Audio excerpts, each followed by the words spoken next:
The funeral was a small, somber affair. Just a handful of us gathered to say goodbye to my father, Ted Walton. As I stood there, numb with grief, my mother-in-law, Denise, leaned in close. "Gina, life doesn't wait. You have to start thinking about us now," she said coldly. I fought back tears, my heart aching. Am I not allowed to grieve my father quietly? He was the one person who truly understood me, and now he was gone. After the service, the lawyer approached.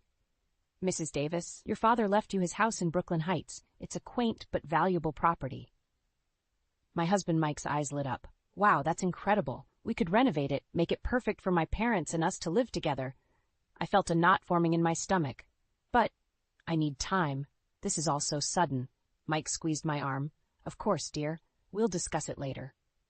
As we drove home, Mike couldn't contain his excitement. Just imagine it. A big, beautiful home for all of us. No more dealing with landlords or mortgages. I stared out the window, my mind swirling. Dad's house was my last connection to him. How could I let it go so easily? In the following weeks, the pressure only intensified. Denise and Frank, my father-in-law, seemed to take every opportunity to criticize me. "Gina, Mike needs more than just chicken thighs. You must do better for him," Denise snapped one night as I served dinner. Frank eyed the meal dismissively. "A cheap steak? After his hard day at work, Mike deserves a proper meal." I bit my tongue, feeling their disapproval like a weight on my shoulders. Mike just shrugged, siding with his parents as usual. Then one afternoon, I came home to a jarring sight: construction vehicles outside Dad's house. A contractor approached me confused. "Mrs. Davis, your husband approved these renovations. We're just following orders." My heart dropped. Renovations? I never agreed to any of this. I stormed inside, confronting Mike. He tried to play it off casually. "It's for the best, Gina. We're making this place our dream home." Tears stung my eyes. "Our dream home? This was my father's house, Mike. How could you do this without even consulting me?" His face hardened. "If you can't accept my parents living with us, then we're through. It's that simple." I felt like the ground was crumbling beneath me. After everything Dad had given me, was I really going to let his memory be tarnished like this? Clenching my fists, I met Mike's gaze. "I won't be manipulated anymore. This house is about my father's legacy, and I'm going to protect it, with or without you." As I walked out that day, I knew my life would never be the same. But in that moment, all I could feel was a fierce determination to honor the man who had given me so much strength. After walking out on Mike that day, I felt adrift. My marriage was crumbling, and I had nowhere to go. Thankfully, an old friend of my father's, Paul Hendricks, offered me a lifeline. "Gina, you're welcome to stay with me until you get back on your feet," Paul said warmly, ushering me into his modest apartment. As I settled in, Paul's calming presence reminded me so much of Dad. He had been Dad's confidant for years, and now I desperately needed that wisdom. "Paul, what am I going to do?" I asked, feeling the weight of my situation. "Mike has turned Dad's house into a battleground." Paul placed a reassuring hand on my arm. "That house is yours, Gina. No one can take that away from you. We'll figure this out together." Over the next few days, Paul and I pored over documents and legal papers, formulating a plan.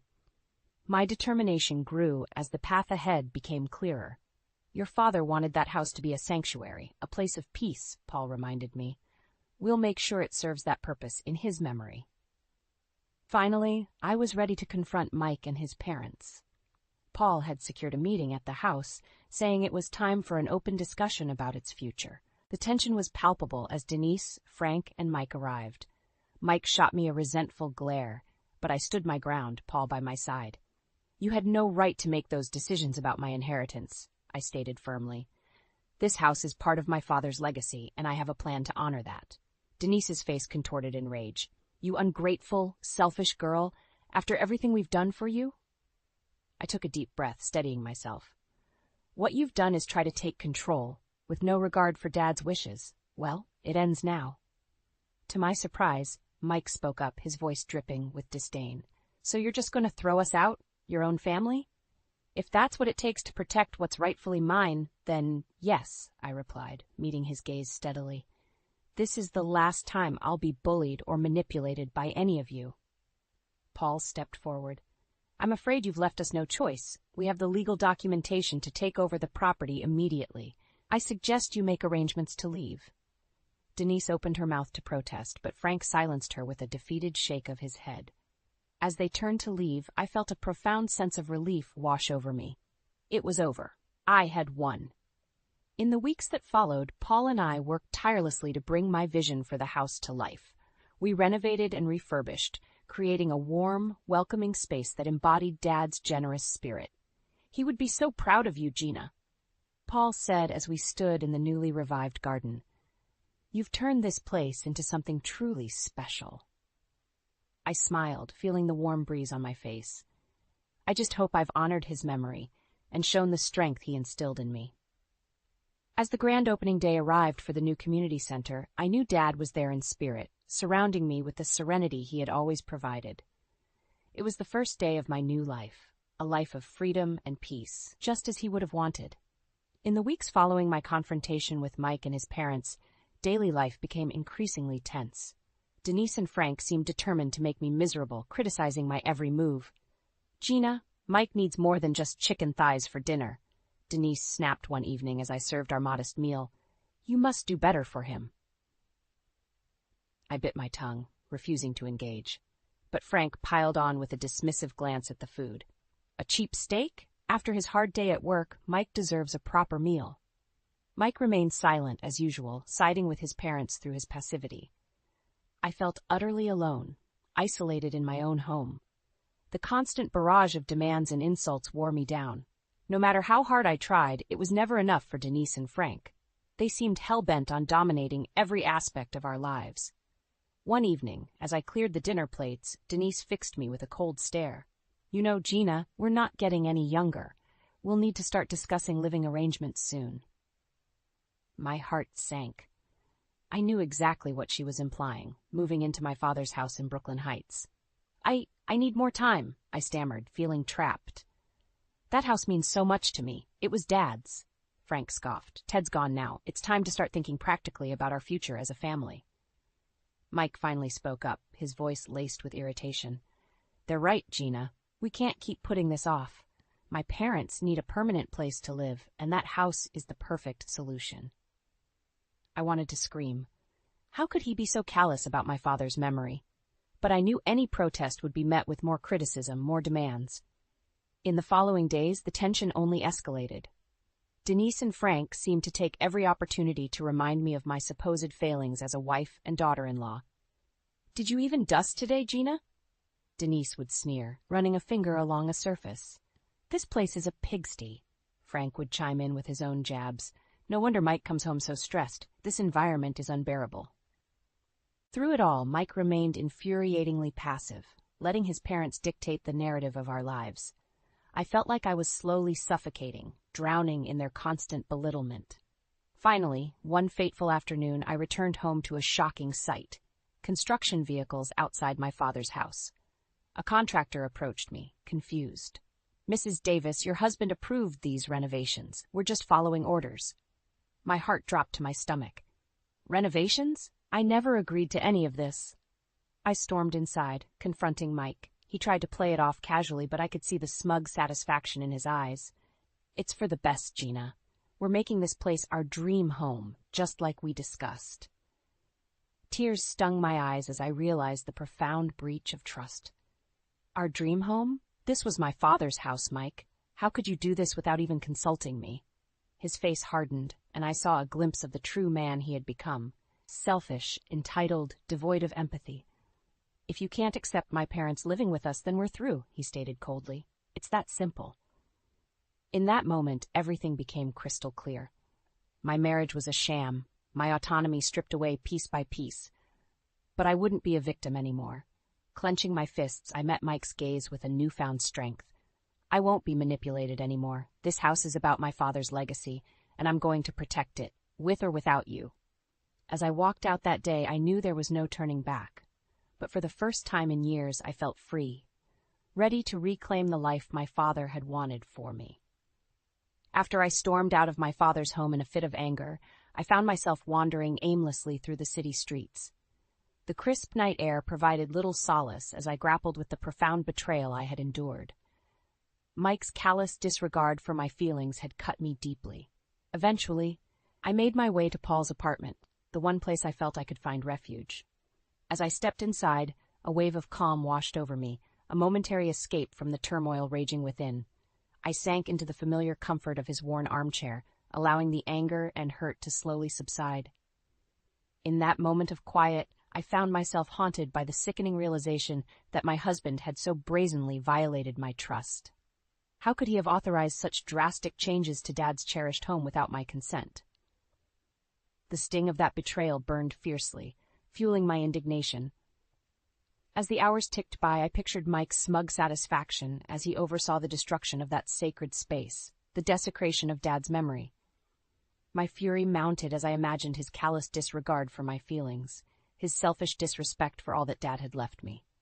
The man had no shame, no regard for the sanctity of that connection to my father. In that moment, I resolved to sever that final tie to him, to cut that last cord binding me to his contempt. I would not allow his arrogance to further defile Dad's legacy, to strip me of that precious link to the man who had given me so much. I would reclaim my dignity, my self-respect, by severing that final thread. With a renewed sense of purpose, I rose from the chair, determined to preserve that last remnant of my father's spirit. I would not permit Mike's callous disregard to taint that final bond, that last connection to the man who had nurtured me, who had shaped my character. I would not allow his scorn to further diminish my sense of self. With a steadying breath, I made my way to the small alcove where I kept my few cherished possessions from Dad. There, nestled in a worn leather case, was the small token of his affection, the simple memento of his love, the antique fountain pen he had given me on my 16th birthday. I grasped the smooth, polished surface, feeling the familiar curve of the nib against my fingertips, and began to chronicle my resolve, my determination to preserve that final connection to the man who had meant so much. In the days following my confrontation with Mike, I found myself adrift, untethered from the life I had once known. The decision to leave my husband had been agonizing, but I knew in my heart it was the only path forward.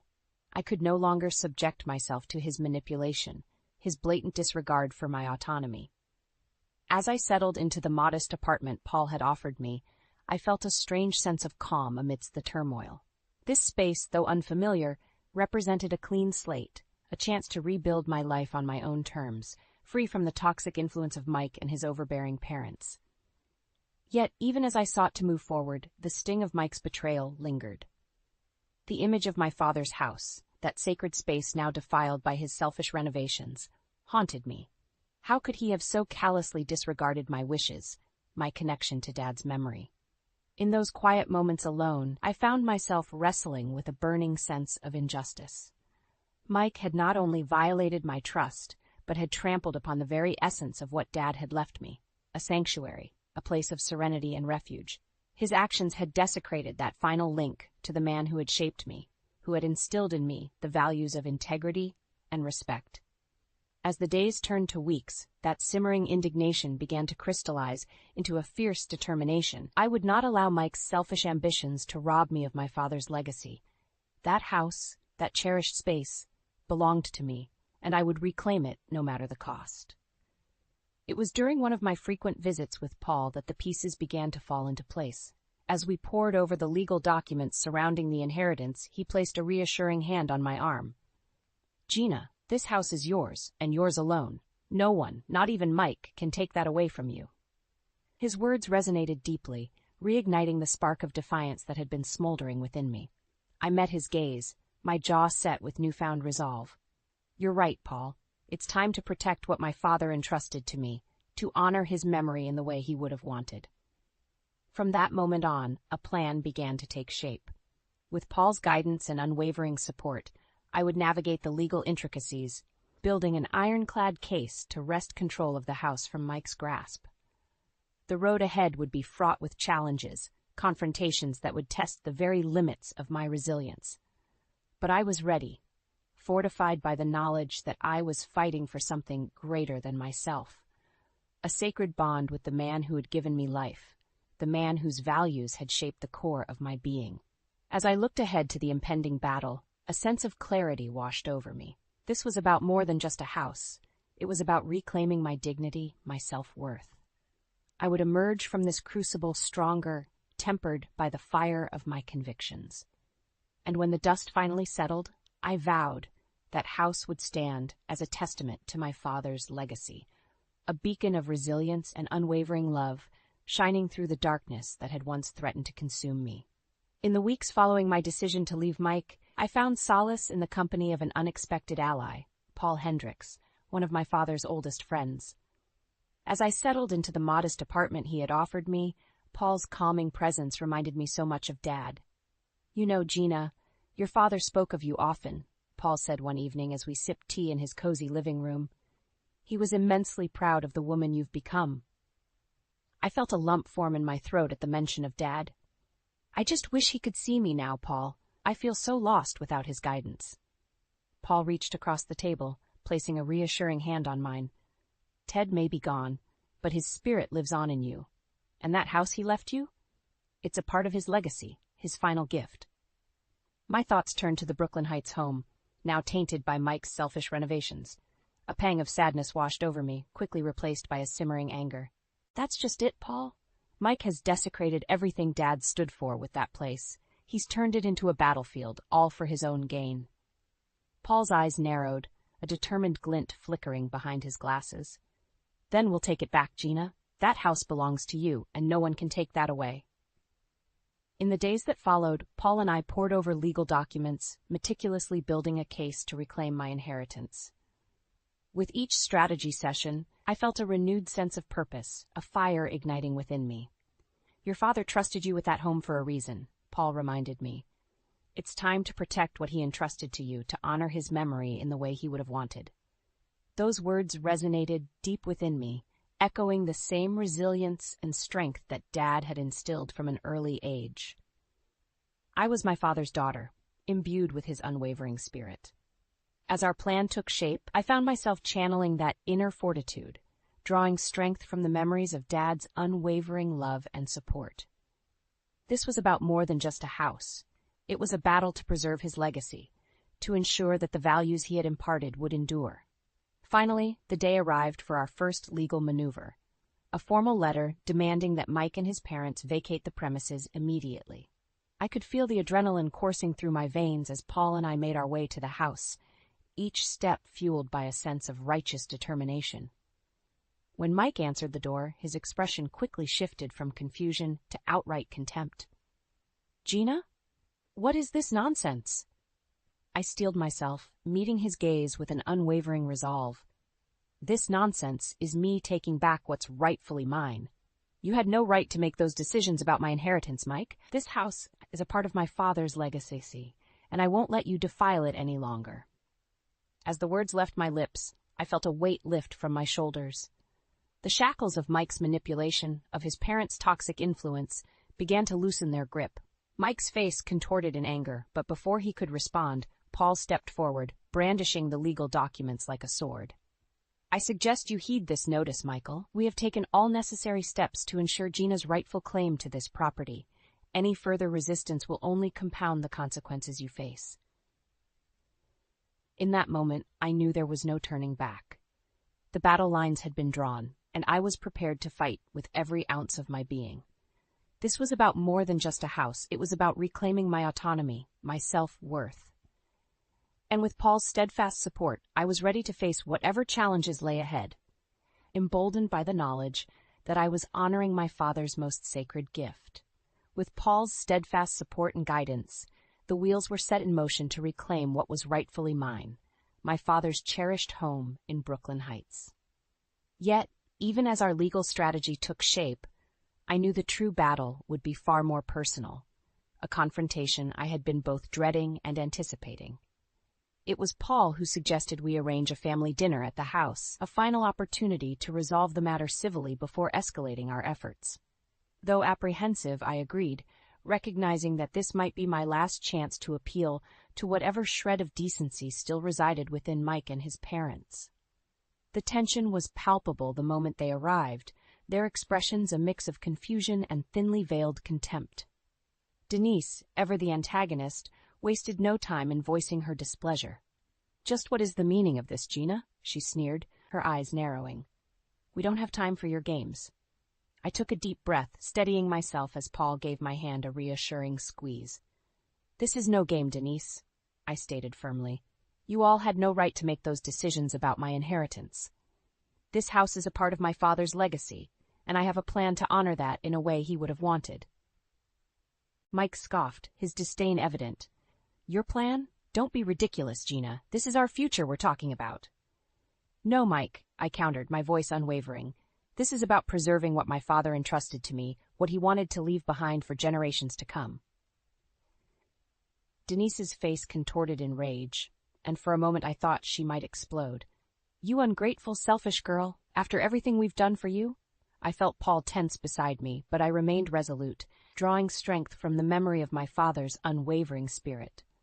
"What you've done is try to take control, with no regard for Dad's wishes," I stated, meeting Denise's fiery gaze. "Well, it ends now. This house will become what it was always meant to be, a sanctuary, a place of peace and community, just as Dad envisioned." Frank, ever the passive observer, opened his mouth to protest, but I raised my hand, silencing him. "I've already taken the necessary legal steps to assume full ownership of this property. Any further resistance on your part will only lead to consequences none of us want." Mike's eyes narrowed, his jaw clenched in barely contained fury. "So, you're just going to throw us out? Your own family?" I matched his stare, unflinching. "If that's what it takes to protect what's rightfully mine, then yes, this is the last time I'll be bullied or manipulated by any of you." An uneasy silence fell over the room, the weight of my words hanging heavy in the air. Finally, it was Denise who broke the tension, her voice trembling with a mixture of rage and disbelief. "How dare you? After everything we've sacrificed for this family?" Paul stepped forward, his presence commanding respect. "I'm afraid you've left us no choice. We have the legal documentation to take over the property immediately. I suggest you make arrangements to leave."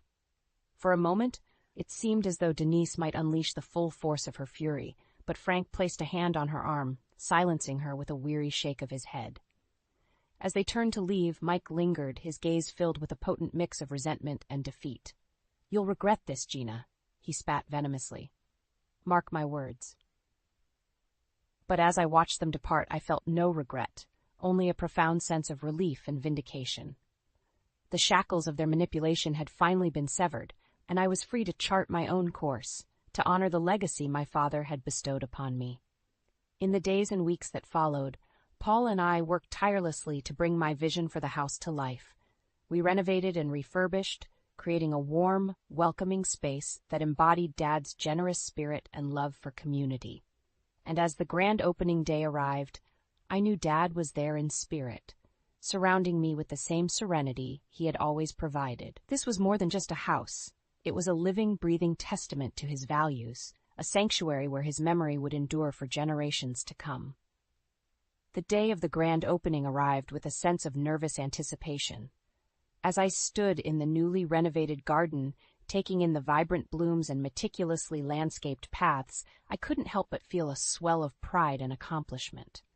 This space, once tainted by Mike's selfish ambitions, had been transformed into a living embodiment of Dad's spirit, a sanctuary of peace and community, just as he would have wanted.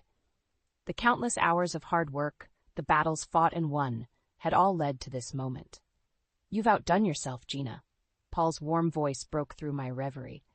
He moved to stand beside me, his eyes shining with pride. "Your father would be in awe of what you've created here." I felt a lump form in my throat, overwhelmed by the weight of Dad's legacy. "I just hope I've honored his memory in the way he deserved, Paul. This place means everything to me." Paul placed a reassuring hand on my shoulder. "Have no doubt, my dear. You've turned this house into something truly remarkable, a living testament to Ted's generous spirit." As the first guests began to arrive, I felt a surge of nervous energy coursing through me. This was it, the moment I had fought so hard for, the culmination of a journey that had tested the very limits of my resilience. Yet, as I greeted each visitor with a warm smile, I was struck by the overwhelming sense of community and camaraderie that permeated the air. These were Dad's people, the neighbors and friends, who had embraced his kindness and compassion over the years. One by one, they approached me, offering heartfelt congratulations and sharing cherished memories of the man who had touched so many lives. "Your father was a true gem, Gina," Mrs. Henderson, our elderly neighbor, said with a misty-eyed smile. "He always had a kind word and a helping hand for anyone in need." Mr. Rodriguez, the local grocer, chimed in with a hearty laugh. "Remember when he organized that neighborhood cleanup day? Ted had us all out there bright and early, picking up trash like a bunch of kids on detention." As the anecdotes flowed, I found myself transported back to the simpler times of my childhood, when Dad's unwavering presence had been the bedrock of my world. Each story, each recollection, was a precious thread woven into the tapestry of his legacy. As the day wore on, the garden became a vibrant hub of activity, filled with the laughter of children and the warm embraces of old friends. I moved among the crowd, basking in the joy and sense of belonging that Dad had always fostered. It was in those moments that I truly understood the profound impact he had made, not just on my life, but on an entire community. This place, this sanctuary, was a living embodiment of his values: generosity, resilience, and an unwavering commitment to bringing people together. As the sun began to set, casting a warm glow over the garden, I found myself standing in a quiet corner, taking in the scene with a sense of profound gratitude. Dad's spirit was alive and thriving here, a testament to the power of one man's unwavering love and compassion. "Dad, I hope you're proud," I whispered, my voice thick with emotion. "This is for you, a legacy that will endure for generations to come." And in that moment I could have sworn I felt his presence, a gentle breeze caressing my cheek, carrying with it the familiar scent of his cologne. A subtle reminder that he was never truly gone, but lived on in the hearts and lives of those he had touched. As Paul approached, his eyes shining with pride, I knew that my journey had reached its ultimate destination, a place of healing, redemption, and an unbreakable connection to the man who had shaped me into the woman I had become. "You did it, Gina," he said, his voice filled with admiration. "You turned this place into something beautiful, a living embodiment of everything your father stood for." And as I looked around at the joyous scene unfolding before me, I knew that no matter what challenges lay ahead, I would face them with the same resilience and grace that Dad had instilled in me. For this was his true legacy, a gift that would continue to nurture and inspire long after I was gone.